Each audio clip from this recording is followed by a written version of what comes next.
is Self Care Sunday, Self Care Edition. How are you? And you, but especially you. You know I'm talking to you. Yes, I am. How are you tonight? What are you grateful for this Sunday evening, the 11th day of August? August. I don't know where I was going there, but it's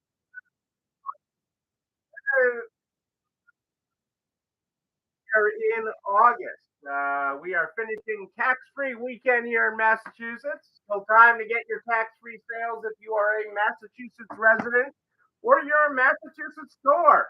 Remind your customers, shop your website, get it tax-free. I know some of you, I can hear some of you. Well, I sell clothing and it's under the threshold and it's always tax-free. Remind them anyways. It's about sticking it to the man or ma'am, as we call her now. I don't know what the real name is for her now. Madam Governor? Madam Governor? I don't know. The governor is sticking it to the man. It's sticking it to the tax man. And anytime you can stick it to the tax man, it is a good thing. It is a good thing. So remind people when you're having tax free to stick it to the man. Hey, April, Carrie, how are you tonight? I hope all is well in your world.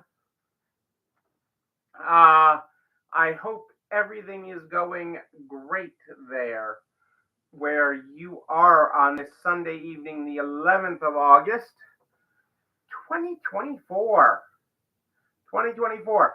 There's definitely a rise in wanting to stick it to the man. So, in the current economic climate, and there's always an economic climate. So, blah, blah, blah. I'm not saying it's a good economic climate. I'm not saying it's bad. I'm actually saying overall, everything economically is good, especially for the resale industry, especially for resale.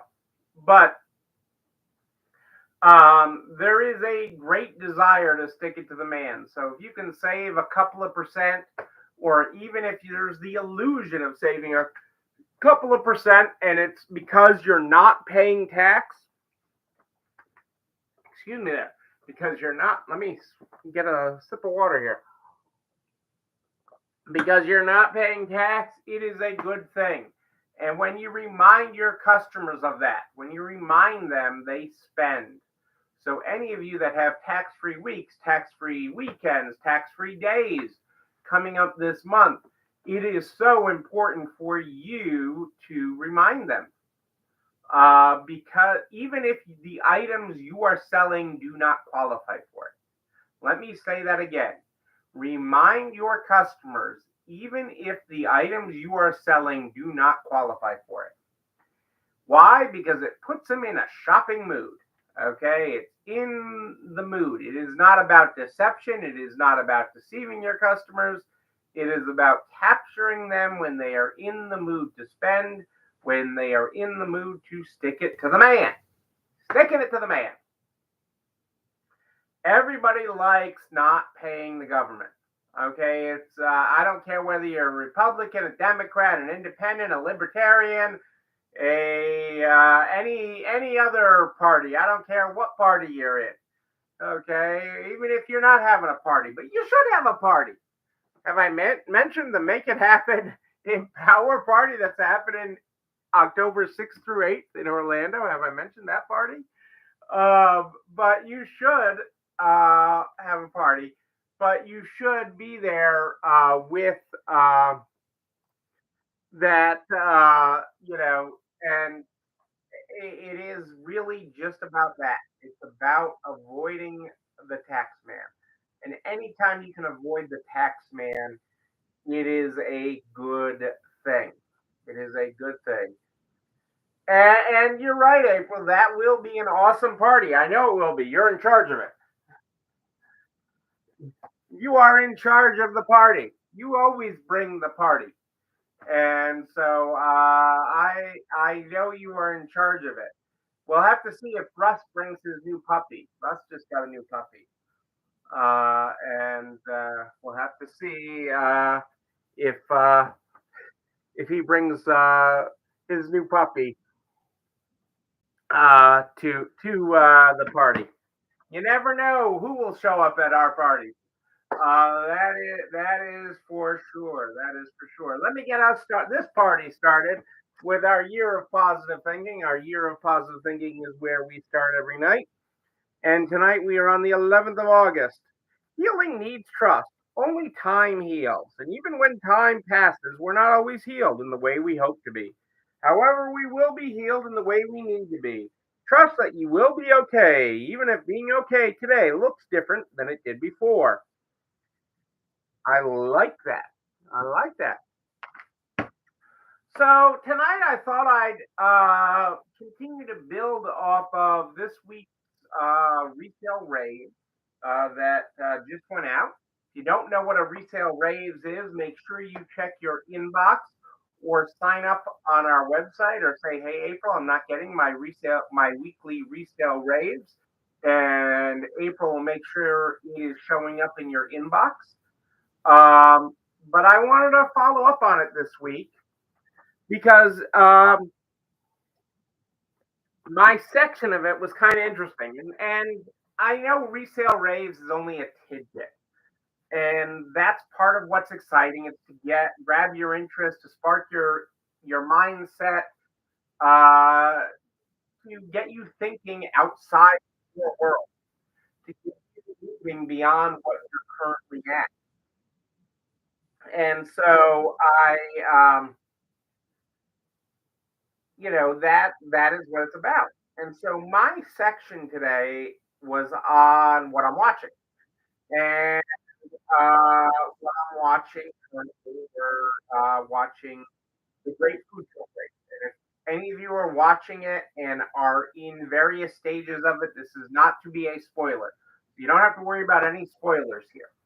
But the Great Food Truck Race is a business show. Okay, plain and simple. It's part Survivor, okay, meets business. And, it's survival of business. Uh, it is a fun show. It really is. It is. We enjoy it. It's one of those summer. I think it's Food Network. I don't think it's on HG. I call it HGTV, but I think it's actually Food Network. It's one of those summer Food Network shows. And I say HGTV only because HGTV is on a little more in our house than Food Network. But it is one of those shows, and it is that they run, and it's a good, fun show. But it's about these entrepreneurs, these budding entrepreneurs that are given a food truck, and they're placed in different cities, and they're given different challenges or different obstacles in their way. Like maybe they have to cook something that isn't on their normal menu, might be something. Or they might have to cook and sell something that's on a competitor's truck. But it is a or cook something they've never cooked before.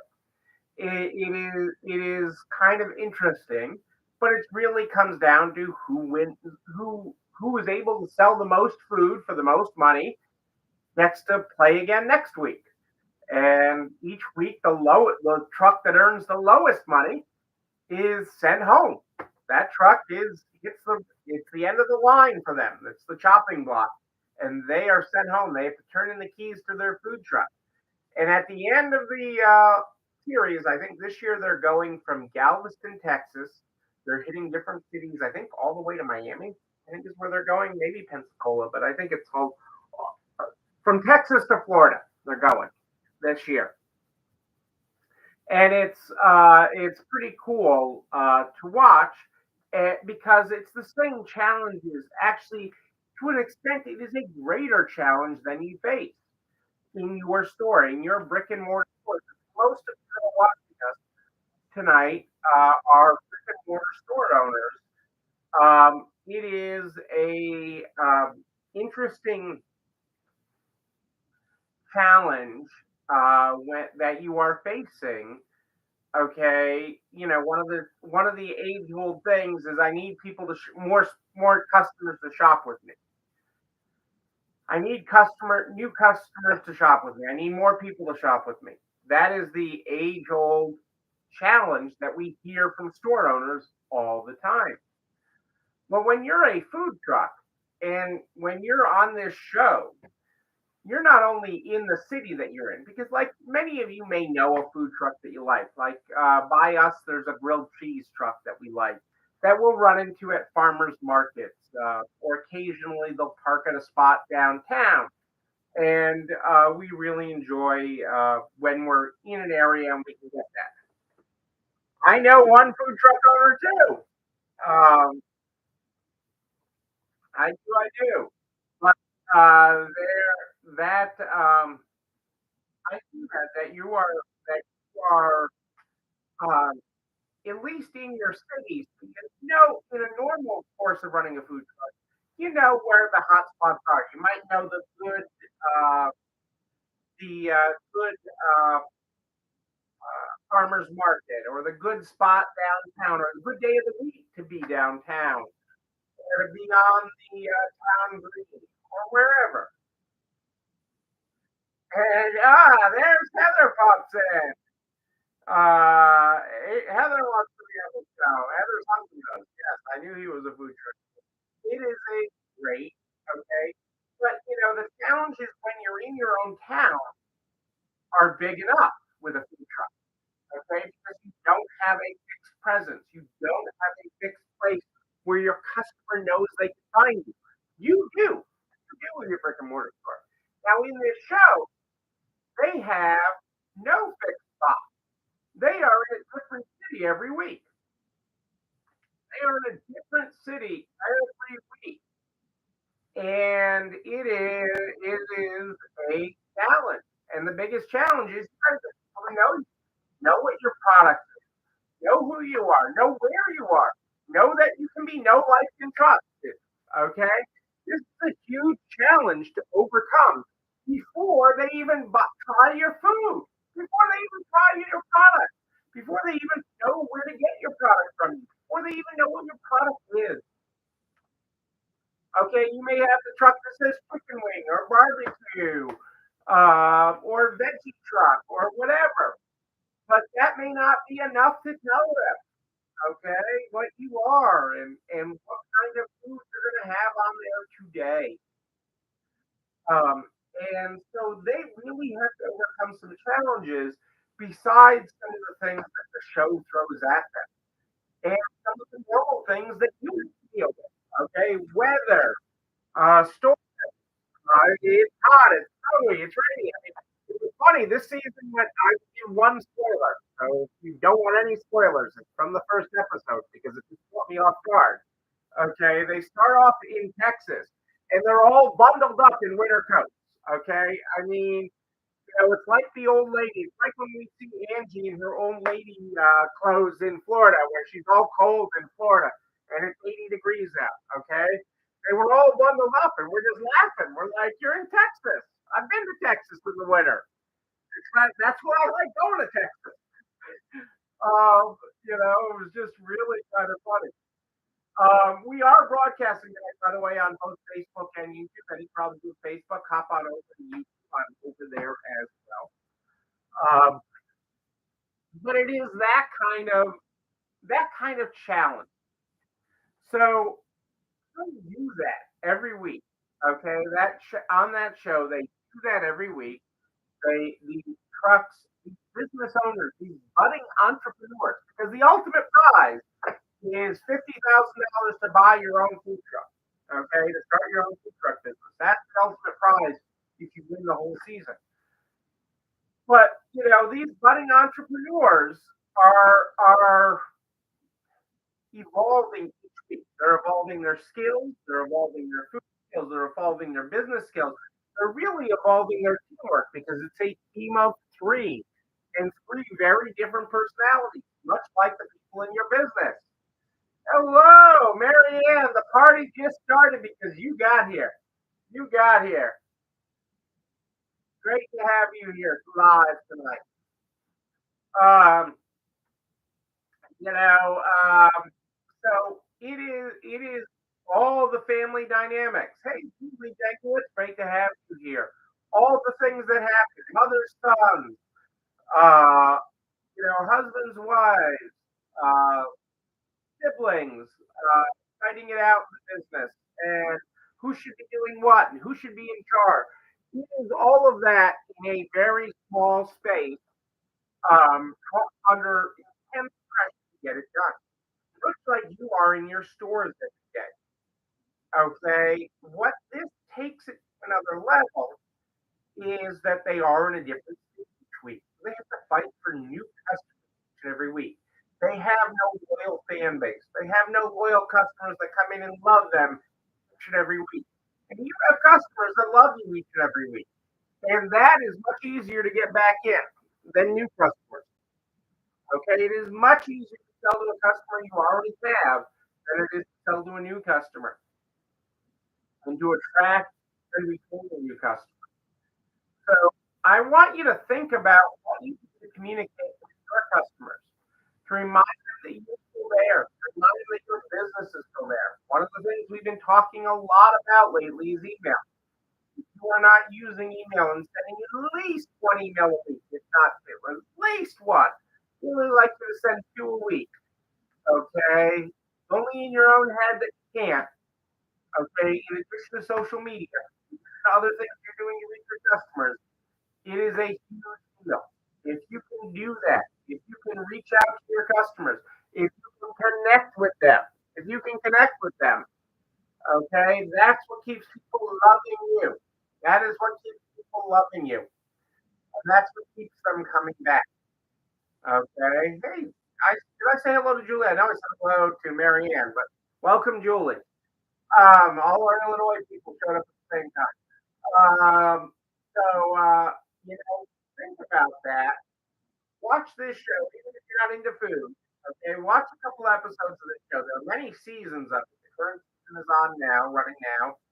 Uh, and really look at the business aspect of it, okay, and what is happening there to these budding entrepreneurs as they fight for new customers in every city.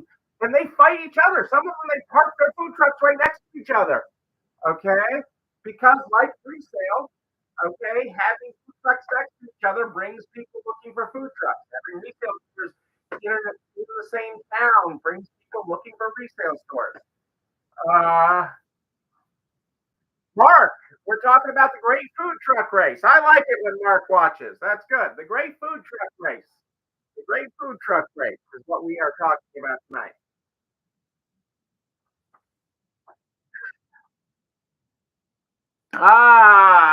April calling in sick. 17 seasons. I'm like, there's some really good ones there. There are some really good seasons. Um, One of my favorites, I'll tell you one of my favorites, okay? And it still amazes me every season that since this truck was on, it was on, I don't remember, maybe season 10, season 12, whatever. And they were the lime truck.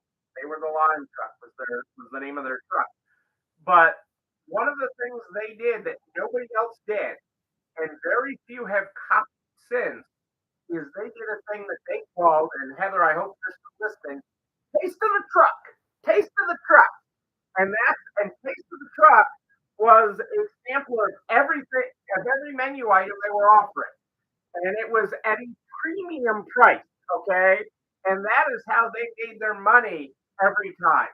Taste of the Truck. You get the taste of the truck. We went to an ice cream stand recently, and they did taste of the ice cream stand, and we thought it was great. And I thought it was going to be massive. They actually didn't do a massive one. They did these mini egg crates, almost like you could have for finger paints for kids in, and they had 9 flavors in it. You got a little sampling of each one. But the taste of the truck was a big plate, okay, and they sold it at a super premium price when they first did it. And you're like, $100 for something on the food truck? You got to be kidding me! But people bought it up, and it's like, yeah, we would have totally bought that. Okay, we would have totally bought that. And so there are ways. What can you do to have the taste of the truck in your business? What can you do to create that environment in your business, to create that thing, and to make that happen in your business? So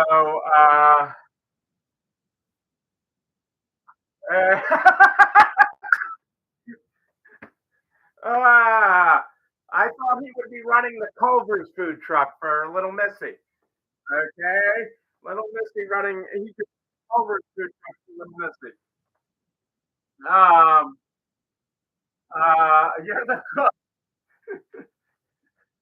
Oh my. Well, this, there it is a great business show. It is a great business show. It is a great teamwork show. It is a great show about getting and customers. It's a great show about competition who are offering the same product. Uh, yes, working in any business with your spouse is stressful, or any family member. Ask Marianne. Uh,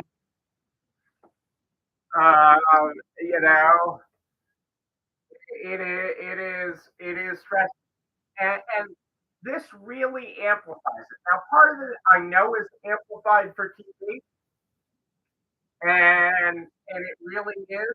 But these things are real, and Heather, you know it from back up your own business to being in business with your sister. Okay, so working your a food truck with your husband is stressful. Working your business with your sister is stressful. Uh, working any business with a family member is a lot to it. And so I encourage you to watch this. I get nothing from this except for you becoming a better store owner. Okay, and so watch a couple episodes. I think you will find it enlightening. You will find it enlightening. You know what else you find enlightening is this video, and everything I talk about goes over to the YouTube channel. You're not alone running this store where you can like, comment, subscribe. Oh yeah, ring the bell, ring it so you know when another one drops. You also share it with all your friends and business. So much of the makers of Candlestick Maker, so we can help everybody run a better business. I am here every Sunday and Wednesday at more 8 minutes. Sunday and Wednesday at more 8 minutes. If you have a question in between, just email me, Neil, Neil at nextlevelresale.com, Neil at nextlevelresale.com. Catch up on emails this week. Not on the road, feeling pretty good. Yeah, last week we're getting caught up. We start the program every night with a year of positive thinking. Speaking of family members, I read you the 11th. I'm going to read you the 13th. Release what you no longer need. Surrender the parts of your past that no longer serve you. People, passions, possessions, thoughts. Be willing to release them if you don't need them anymore. Doing so creates the space you need to allow in true love, to create honest connection, and live an extraordinarily fulfilled life. There you go, people. Ladies and gentlemen, I am Neil Latham. Good party, a wedding, bar mitzvah, a making happening hour party in Orlando, Florida. Maybe Marianne and Zach will take Mark will drive you down there in the UPS truck. I don't know, but we hope that you will all be there in Orlando. You don't want to miss it. But until then, and until this Wednesday at more 8 minutes, show that you, but most importantly, yes, you're not alone running this store. Have a great night, everybody. I will see you Wednesday. It's time for dinner.